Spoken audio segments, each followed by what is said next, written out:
Hello everybody, welcome to divinely guided 7777। कैसे हैं आप सब लोग। मैं आ गई हूँ एक और फ्रेश रीडिंग के साथ। और आज की रीडिंग में जनाब मैं ये चेक करूँगी कि आपका ब्रेकअप क्यों हुआ और अब क्या सिचुएशन है। ठीक है, तो डेफिनेटली आपकी लाइफ में जो भी चल रहा हो, ये रीडिंग सबसे रेजोनेट करेगी, सबके लिए ओपन है, क्योंकि हर किसी की लाइफ में कोई ना कोई तो ज़रूर आया होगा और आके चला गया होगा। तो आपने उस पर्सन को माइंड में रख के रीडिंग देखनी है जिसके साथ आपका ब्रेकअप हो गया। तो ये ब्रेकअप क्यों हुआ और अब क्या कंडीशन है, उसके ऊपर ये रीडिंग है, जो कि टाइमलेस, जनरल और कलेक्टिव है। जब कभी भी आपकी नज़र से गुजरेगी, आपका उस वक्त का मैसेज है। मैसेज आपने वही लेना है जो लगे आपको अपनी सिचुएशन से मैच करता हुआ। ये एक ऐसी रीडिंग होगी जिससे आपको अपनी ही लाइफ के एक इवेंट और इंसिडेंट से रिलेटेड गाइडेंस मिल जाएगी, क्योंकि हर कोई अपने ब्रेकअप को जानता है कि भाई हम दोनों के दरमियान नाराज़गी या हम दोनों के दरमियान ताल्लुकात क्यों ख़त्म हो गए। जो मैं बताऊंगी उससे आपको कंफर्मेशन मिल जाएगी। और अगर कुछ लोगों को आज तक नहीं पता चला कि उनका ब्रेकअप क्यों हुआ, उनको एक क्लू मिल जाएगा। ठीक है, तो टाइमलेस है, जैसे मैंने कहा, जनरल होगी और कलेक्टिव होगी। इसकी बेसिस पर आपने कोई फ़ाइनल डिसीजन नहीं बनाना, क्योंकि मैं आपकी करंट सिचुएशन भी चेक करूंगी और उसके बेसिस पर ही आपको पता चल जाएगा कि अब आपने क्या करना है। तो देखते हैं कि ये ब्रेकअप क्यों हुआ, आपका ये ब्रेकअप क्यों हुआ और अब क्या सिचुएशन। नर्चर नंबर 3,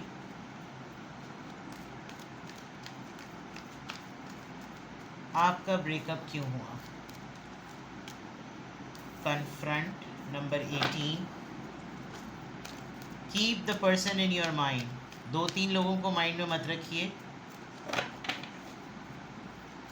आपका ब्रेकअप क्यों हुआ, spread your wings. Number 2, number 18 और नंबर 3। वेल, आपके ब्रेकअप में पहले आपका प्रेजेंट नज़र आ रहा है, फिर आपका पास्ट नज़र आ रहा है। सही है। इस पर्सन ने आपको काफ़ी हिडन ट्रीटमेंट दिया है, काफ़ी हिडन सीक्रेट रिलेशनशिप में आप लोग रहे हैं। दूसरा ये कि इंस्पिरेशन रही आपकी, आप इस पर्सन से बहुत इंस्पायर थे। ये पर्सन आपको बहुत ज़्यादा पसंद करता था, आपकी लुक्स, आपकी ब्यूटी, आपकी पोटेंशियल, सबसे अच्छी बात। अभी एट द मोमेंट आप वो हैं जो शायद 10 से 15 साल पहले थे ही नहीं। यानी कि आप इस वक्त एक ऐसी पोजीशन पर हैं, चाहे घर में हो या बाहर, ना आपके सोचने का तरीक़ाकार वैसा रहा। You are now a very modified person. जब आप इस इंसान से मिले होंगे, आपकी बोलती बंद हो जाती होगी। आप लिहाज में, मुरव्वत में, शर्म में वो कुछ भी नहीं बोलते होंगे जो आपको नेकेड आई से इस रिलेशनशिप में नज़र आता होगा, फील करते होंगे, आप फेस करते होंगे। इस इंसान ने मतलब ना चाहते हुए भी आपकी इनसिक्योरिटीज़ को आपके सामने वाजे किया हुआ था, जिससे आप कभी भी ये हिम्मत ना कर सकें कि आप इसका सामना करें और इसको ये कह सकें कि हमारे रिश्ते का आगे क्या होगा। दूसरा, वक्त के गुज़रते साथ साथ जब तक ये मामला हिडन रहा, सीक्रेट रहा, आपने आहिस्ता आहिस्ता ये रियलाइज़ कर लिया था कि मेरे लिए कोई कुछ करेगा नहीं, मुझे खुद ही शायद आगे बढ़ना पड़ेगा, मुझे खुद ही अपने लिए रास्ता ढूंढना पड़ेगा, मुझे खुद ही इस चीज़ से निकलना पड़ेगा, वरना मेरी ओनरशिप कोई नहीं ले रहा। मतलब रिश्ते में तो मैं हूँ, पार्टनरशिप में तो मैं हूँ, लेकिन ओनरशिप मेरी कोई नहीं ले रहा। जब आपने ओनरशिप ली, आपको अपनी पर्सनैलिटी का, आपको अपनी पोटेंशियल्स का अंदाज़ा हुआ, और फिर आपको ये ख्याल आया कि फिर आपने अपने इस रिश्ते को एवेलुएट करना, रीअसेस करना शुरू किया कि कहाँ स्टैंड करता है, मुझे क्या दिया है इस रिश्ते ने, मुझे क्या मिला, मेरी लाइफ की अचीवमेंट में इसका क्या कंट्रीब्यूशन है। एंड देन जब आपने इसको पूरा ओवरऑल कैलकुलेट किया, तो आपको लगा कि मेरा ये पार्टनर जो मेरे साथ मोहब्बत के दावे में था, ये तो कभी मेरे साथ शाना बशाना था ही नहीं, और आज मैं जिस मकाम पर हूँ वहाँ तो ये कभी रहा ही नहीं। तो उस पॉइंट ऑफ व्यू से आपने आहिस्ता आहिस्ता अपनी ग्रोथ को वाइब्रेंट और बोल्ड करना शुरू किया। जब आपने वाजे करना शुरू किया, इस इंसान ने पीछे हटना शुरू कर दिया, और पीछे हटते हटते हटते हटते एक वो टाइम ज़रूर आया जब आपने बाकायदा तौर पर अपने ही वजूद का सामना किया कि मैं कहाँ से मेरा रास्ता चला था, कहाँ पर मेरी मंजिल आके रुकी है। और अब आप ऐसे ऐसे हालात और वाक़यात से गुज़र चुके हैं जहाँ हकीकतन जब आपने इस बात का अंदाज़ा लगाया कि क्या स्टैंड करता है मेरी लाइफ में, क्या ये एग्जिस्ट करता है, और उसके बाद का जब आपने अपनी लाइफ का चैप्टर स्टार्ट किया तो आपको ये पता चला कि ये पर्सन कभी भी कहीं पर भी नहीं था। एंड मे बी आप शायद फिज़िकली एक्सप्लॉइट हुए होंगे, आपके physical lust love romance ship रही होगी, लेकिन पार्टनरशिप के पॉइंट ऑफ व्यू से इस रिश्ते अंदर कोई क्लोजर नहीं हुआ। तो ये ब्रेकअप क्यों हुआ? बेसिकली ये पर्सन आपके लिए कभी स्टैंड लेने वाला नहीं था। ये ब्रेकअप इसलिए हुआ कि आप इसमें एक वन साइडेड रोल में थे। ये ब्रेकअप इसलिए हुआ कि ये पर्सन आपकी पोटेंशियल्स के बारे में जानता था कि मेरे साथ ये रहे या ना रहे, ये अपनी ज़िंदगी में कुछ अच्छा कर जाएगा या कर जाएगी, और मैं इसको एहसास दिलाता रहूं कि इसकी और मेरे पर्सनैलिटी में और स्टेटसेस में क्या कमियां हैं, जिसकी वजह से न कभी मैं इसकी तरफ हो सकता हूँ, न कभी ये मेरी तरफ हो सकती है। और हाँ, इसको मैं मार्जिन और इसको पुश उस लेवल तक ज़रूर करूँ कि मेरे लिए ये करेजियस होकर मेरे लिए स्टैंड और डिसीजंस लेती रहे या लेता रहे, और मेरे लिए मोहब्बत में रहते हुए ये हर वो चीज़ करे जो मेरी ख्वाहिश के अकॉर्डिंग है। और वो शायद आप करते ही गए, लेकिन एक मोमेंट पर आपको ये एहसास हुआ कि यू आर नो वेयर, और फिर जब आपने इस चीज़ को रोक कर रिवर्ट करके अपने लिए अप्लाई किया है तो फिर आपकी चीज़ें बहुत अलग और बहुत बदल गई। ठीक है, ये ब्रेकअप क्यों हुआ, किस माइंडसेट के साथ था ये रिश्ता? I don't want to be contacted right now, I wish to be left alone. बहुत दफ़ा ऐसा हुआ होगा कि आप कॉल मिलाते होंगे, आप बात करना चाहते होंगे, आप चेजिंग मोड में होते होंगे, और ये एक सेकंड में आपको कहते होंगे बाद में बात करूँगा, अभी बात नहीं कर सकता, बाद में बात करूँगा, अभी मुझे कांटेक्ट नहीं करना, मैं किसी के साथ हूँ, अभी मैं बिज़ी हूँ, अभी नहीं करो, मुझे अकेले छोड़ दो, मुझे टाइम चाहिए। I don't understand what you see in me, I don't feel attractive. अब इन्होंने आहिस्ता आहिस्ता वो जो मैंने पहले बात कही थी, इनसिक्योरिटीज़ को ज़िंदा रखा।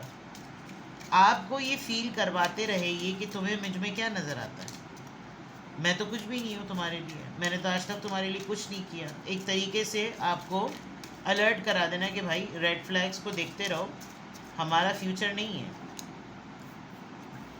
आई feel unbalanced and uneasy, I don't know what to do to fix it. कोई ऐसी चीज़ जो कमिटमेंट ओरिएंटेड होती होगी कि यार इतने साल हो गए, कब तक हम इस तरह रहेंगे, कुछ प्लीज़ तुम करो, कब तक चलेगा ये मामला।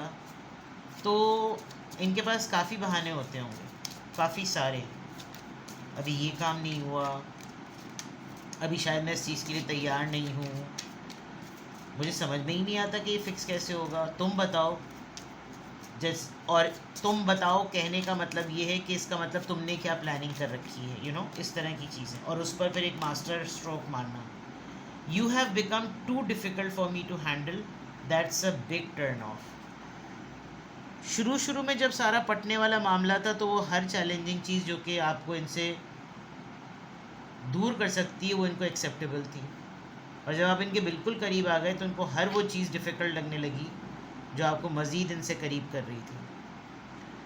आप बहुत सबमिसिव हो गए होंगे, इस तरह के आप कहें तो सही, तुम हिम्मत तो करो, तुम सिर्फ बोलो, तुम्हारे सिर्फ कहने की देर है, मैंने सब कुछ कर देना है तुम्हारे लिए। और ये चीज़ इनको बहुत ज़्यादा डिफ़िकल्ट लगने लगी होगी कि अब तो सारी चीज़ें मेरे ऊपर आने वाली हैं कि अब मैं सुपीरियॉरिटी हाथ ऊपर होने की वजह से मैं क्या करूं। तो बदनीयती कह लें तो गलत नहीं होगा। This situation has become very difficult for me to manage mentally, it is draining me. एवी के फड्डे होते होंगे आप दोनों के दरमियान, और उस एवी के फड्डों को ये इतना बम बना देते होंगे कि आप हर वक्त ज़्यादातर आप गिल्ट में रहें कि शायद आप इनसे दूर रहकर खुश भी रहते होंगे, थोड़ा सा आपको सुकून भी महसूस होता होगा कि चलो भाई सर पे मुसल्लत नहीं है, अच्छा है हर वक्त मेरे सर पे सवार रहना, स्पेस मिलने पर आपको थोड़ा सुकून मिलता होगा।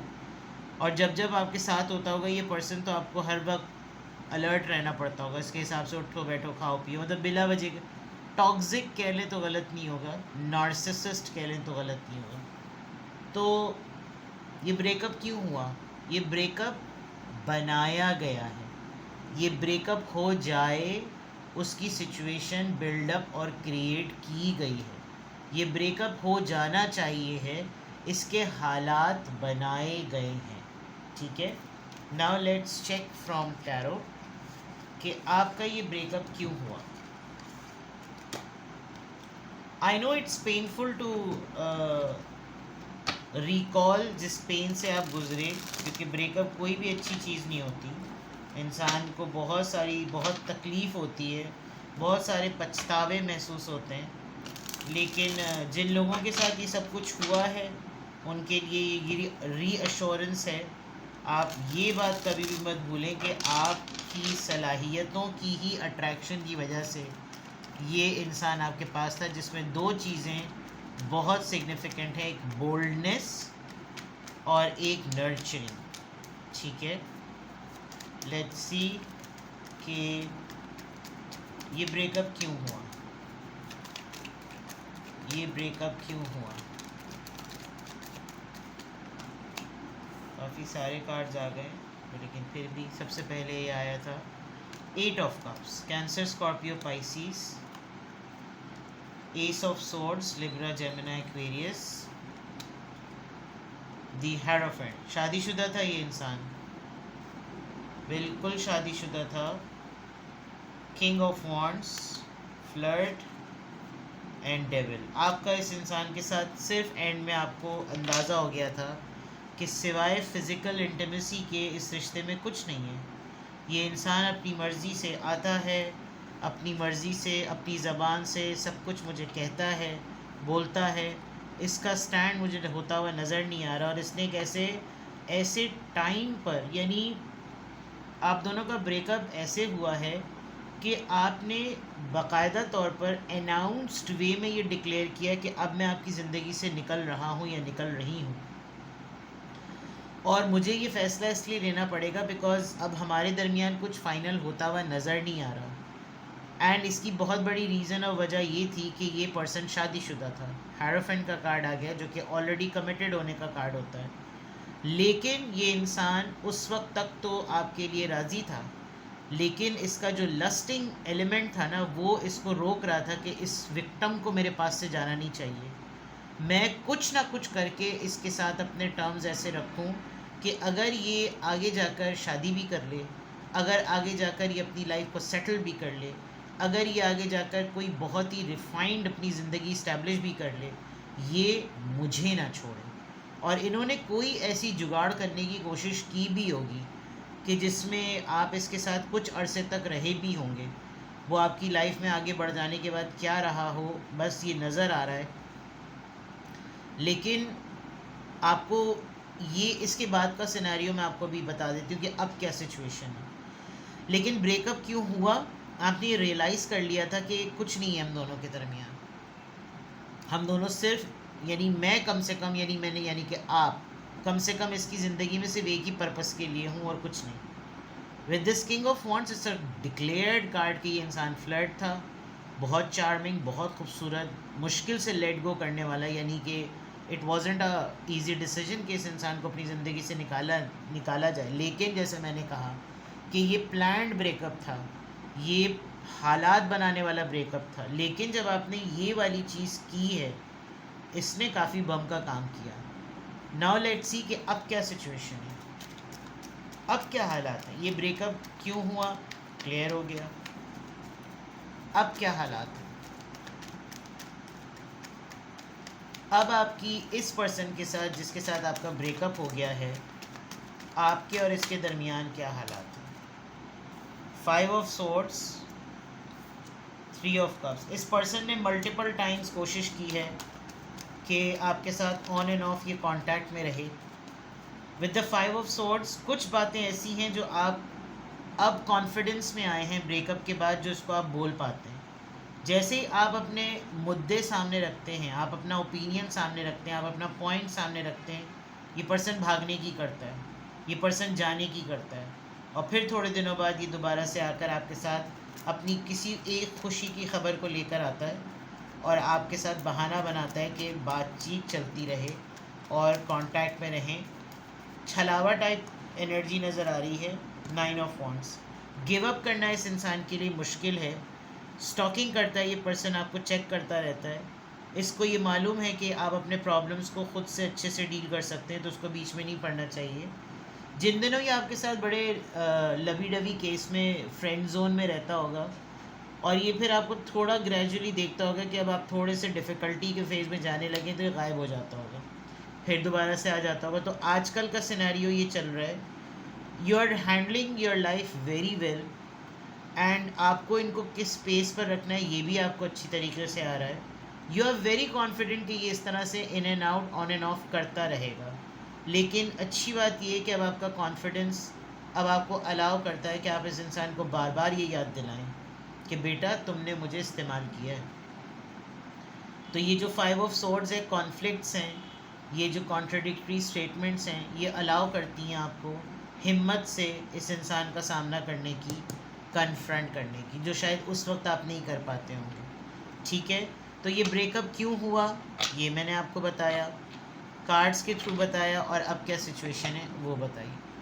किसी भी पॉइंट ऑफ टाइम पे आपको लगे कि मुझे इसमें मज़ीद गाइडेंस चाहिए, बिकॉज शायद आप बहुत सारे लोग इससे निकल नहीं पा रहे होंगे, बहुत सारे लोग अपनी जान छुड़ा नहीं पा रहे होंगे, बहुत सारे लोग जो है वो कंफ्यूज्ड हो रहे होंगे, बहुत सारे लोगों से अपना एक्स समझ नहीं रहा होगा, तो फिर आपको क्या करना चाहिए? डिस्क्रिप्शन बॉक्स में दिए हुए नंबर पे कांटेक्ट करना चाहिए। अपना बेहद ख्याल रखें। Bye bye.